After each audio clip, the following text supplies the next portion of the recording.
I found the video that is telling us that MC Hammer was a gangster in the 90s, like a real gangster rapper that used to do a lot of gangster activity. Jay-Z tried to play with him one time and found out very quickly he wasn't the one to play with. Before we get in the video, let me know where you are from in the comments and be a part of the video. If you bougie, swipe away. I don't want nobody that don't want to be here. Without further ado, we're going to get into this video right here. If you have a good time, you already know, subscribe at the top bell. And without further ado, Hammer isn't the guy you want to cross, and Jay-Z learned that lesson the hard way. That goddamn MC Hammer, very serious about beef. what? Y'all laugh and y'all joke about Hammer. No. It was deep with and he used to what anybody who talks come to the Bay Area, they was in for it. Sure, Hammer's Yo, all I know him from, you got to pray. Pray, you got to pray just to make it today. Oh, stop. Y'all say the rest in the comments. flashy style and upbeat music might have made him seem like the friendly, dance-happy personality with the parachute pants and endless energy, but it fooled a lot of people, especially in the industry. What many did not know was beneath all that was a man who doesn't play when it comes to respect. Honestly, it's no secret that Hammer's street cred runs deeper than heavyweights like Suge Knight, 50 Cent, or Diddy. Each of them has, at some point, hinted at just how dangerous Hammer really is. Because he didn't fit the stereotype. But MC Hammer came from the hood.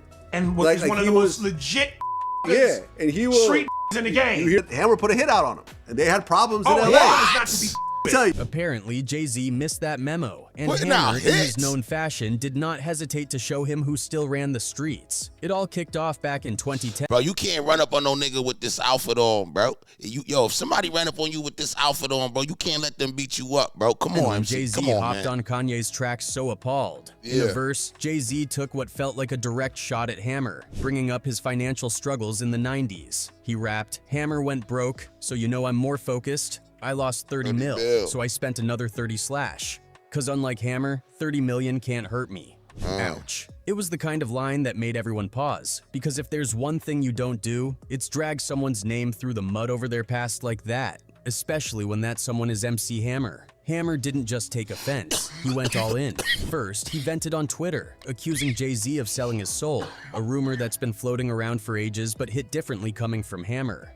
But he didn't stop there. He turned up the heat with a diss track and an accompanying video called Better Run Run. So cold. I can see it in his eye, the boy.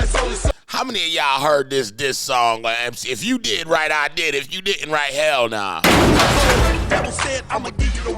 Trust, this wasn't your average response. The video featured a Jay-Z lookalike being hunted through a forest by a devil-like figure, only to have Hammer himself show up at the end. In a dramatic twist, Hammer symbolically baptizes the Jay-Z character by a lake, reclaiming the narrative with some serious flair. This wasn't just a diss, it was a theatrical statement. Come on, Hammer. Ain't nobody was checking out that record like not Suddenly, like us. the tables turned and Jay-Z, one of the most untouchable figures in hip-hop, found himself on the defensive. In an interview not long after, Jay-Z tried to smooth things over, claiming Hammer might have misunderstood the lyric. How many of y'all feel like Jay-Z's not top 10 or top 5? Said really great things about him. I said but you know, whatever it is what it is. He took it the wrong way. I didn't know it wasn't on the table for discussion. I just was, and I didn't know I said anything wrong. He even spoke about the respect he had for Hammer, citing moments from his book Decoded as evidence. But the tension was palpable, and Jay's tone suggested that maybe, even if just for a moment, he realized Hammer wasn't someone you come at lightly. Now, what's wild is that Hammer wasn't exactly known for a tough guy image back in his prime. His flashy outfits, killer dance moves, and mainstream hits had him pegged as a pop-friendly rapper, not the gritty, street-hardened type. But even then, he was no pushover.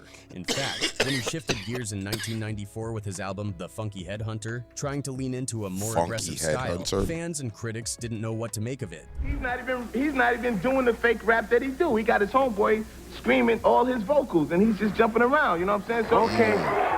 Some thought he was trying too hard to reinvent himself, but those who knew Hammer personally understood that the man behind the music, Stanley Burrell, wasn't one to be underestimated. I never knew this. Fans had long rallied behind Hammer, not just for his talent, but for his authenticity and resilience. One Bay Area fan gushed, "As a Bay Area native, I was a diehard Hammer fan. He brought excitement, showmanship, and mainstream diversity to hip-hop at a time when it was extremely taboo. I appreciate him for going against the grain in spite of the backlash. Thanks for the great video. He was a hip-hop superhero to me." And it wasn't just fans who recognized this side of him. Stories from other rappers like Redman highlight that Hammer had a street edge that didn't get much spotlight but was very real. That's Behind crazy. the bright smile and crowd-pleasing moves was a man who commanded respect, and Jay-Z, for all his swagger, seemed to learn that the hard way. By 1992, MC Hammer wasn't just a star. He was the star of hip-hop, dominating the charts in a way no That's one a else fact. had. His 1990 album, Please Hammer Don't Hurt Him, sold a staggering 22 million copies, and his 1991 follow-up, Too Legit to Quit, added another 5 million to the tally. But as much as his mainstream success brought him fame, it also made him a target.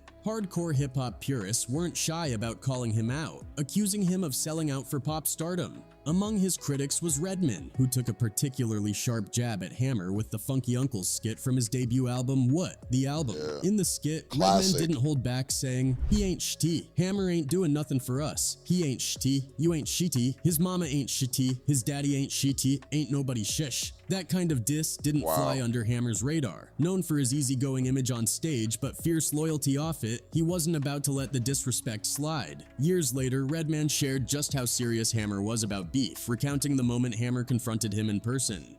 "That goddamn MC Hammer, very serious about beef. Y'all mueffas laugh and y'all joke about Hammer? No, no, no, no. That N was deep with N. Anybody who talked shh, come to the Bay Area." Don't forget to let me know y'all city and let me know the impact MC Hammer had on y'all, man. He had one on me, man. They was in for it. Cause we seen it, I seen it, and he was very serious about beef. "Oh, you gon' talk about my dancing pants, I'll see you." And he would whoop a N out. Redman recalled the pivotal encounter with Hammer on the final episode of Yo MTV Raps in 1994. Hammer approached him, his tone firm but composed, and delivered a clear message. "That ninja came up to me on Yo MTV Raps on the last episode they had," said Red. "That ninja approached me. He was like, 'Red, I'ma tell you something. You young, but I don't allow nobody talking about my mama. You understand me?" Redman didn't hesitate. "Yes, sir," he replied, fully aware of the weight behind Hammer's words. But that wasn't Redman's first brush with Hammer's loyalty to his name. He shared a backstory about being in the Bay Area with EPMD and feeling the heat firsthand. "We was already in Oakland with EPMD, and we damn near had to bounce up out of there for that, cause they had ninjas back here, back here, back here, pointing in different directions. We had to get the f up out of here. They wasn't playing. We was almost boxed they in. voiceover's The Bay terrible. Area wasn't just Hammer's home. It was his stronghold, and disrespect didn't go unnoticed or unaddressed. Despite the intensity of their MTV encounter, Hammer showed a level of respect for Redman's artistry. He shook my hand. He was like, "You a youngin', I like what you do, but you just know I don't play nobody talking about my mama." Redman, humbled, played peacemaker. "Ninjas think Hammer's a sucker. Hammer don't f***ing play. Hammer don't play, he dances, and he's very athletic. His and he'll whoop a voiceovers are ninja's so off." corny. Red also noted how conciliatory he was at the Yo MTV Raps encounter, saying his response when Hammer expressed his dissatisfaction about Red's words about his mother was, "Yo, Hammer man, you was big. Look man, I ain't got no beef with you my dude. You a OG, I'm a young cat." But Hammer's dominance in the early 90s wasn't without competition or drama. Oakland's hip-hop scene was on fire, with acts like Digital Underground, Too Short, and Hammer himself all achieving platinum success between 1990 and 1991. Despite their shared hometown roots, there was tension, particularly between Hammer and Too Short. I was in the streets before Hammer. I ain't know as that. far as like the music and stuff. Yeah.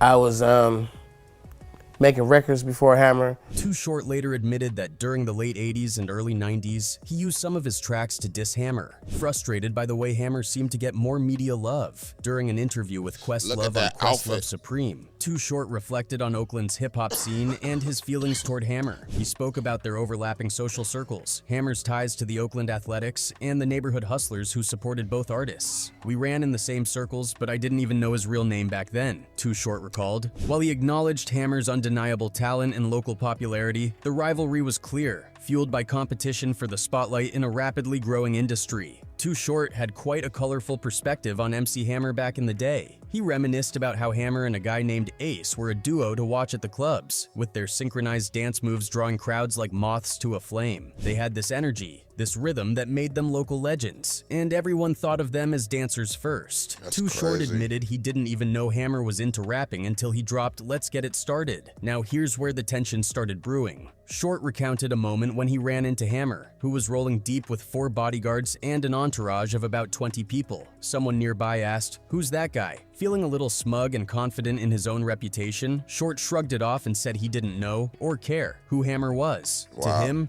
Hammer was just some guy who made a name as a dancer, not a rapper. It wasn't until someone connected the dots that Short realized he'd been brushing off someone who was on the verge of blowing up in the rap game. And blow up, Hammer did. But his flashy entrance into rap, complete with bodyguards and a larger-than-life entourage, I don't realize this man probably sold more than 95% of the rappers in the 90s. Didn't sit well with Short, who prided himself on keeping things real and rooted in the music. Short couldn't help but throw a little shade, saying he became more famous for acting famous, and then the music came with it at the same time. He walked in the door with 4 bodyguards and an entourage, and his first single was just coming out. Having him as an example, I'm like, I'm not doing that.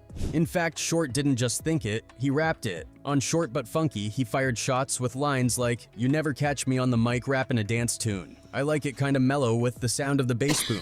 The style is mine, I've been doing it for 10. You might say it's simple, but I'm making my ends. See, I don't trip on a punk cause I jack him. Too Short plus the cuss words equals platinum." Short didn't shy away from admitting that Hammer was often in his lyrical crosshairs. "I was doing lines at Hammer. We all were. I had a lot of songs at Hammer and Hammer." I ain't gonna lie, this guy, this little voiceover is pissing me off. Shout out to the people that are here to actually hear what I gotta say about the video, though.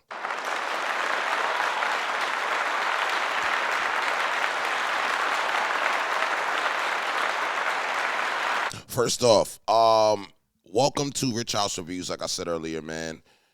This is about you guys letting us know what you feel. I watch these videos in hopes that you guys are going to like them. I watch these videos in hopes that you guys are going to watch them with me. MC Hammer was a big impact on hip-hop, hands down. A lot of people forget that MC Hammer was as big as he was in the 90s. And the 90s being so far from now, people forget. But you can't forget his impact. He definitely did his thing. I watched this video because I was a fan of MC Hammer, you know what I mean? And my childhood was MC Hammer, and we doing the dances that he did and all of that. That's why I asked everybody where they from and about the impact, because it's going to be a lot of crazy stories in the comments, all right? I appreciate you guys watching this with me, and I would appreciate y'all watch more with me, man. I got a lot of videos on this channel, and I put a lot of work in to make sure that we got good content. I also got 3 other channels: Rich House Comedy, Rich House Crime, Rich House Reviews Bars. Make sure you find one, subscribe, hit the top bell, and I'll see you on the next one. I'm out of here.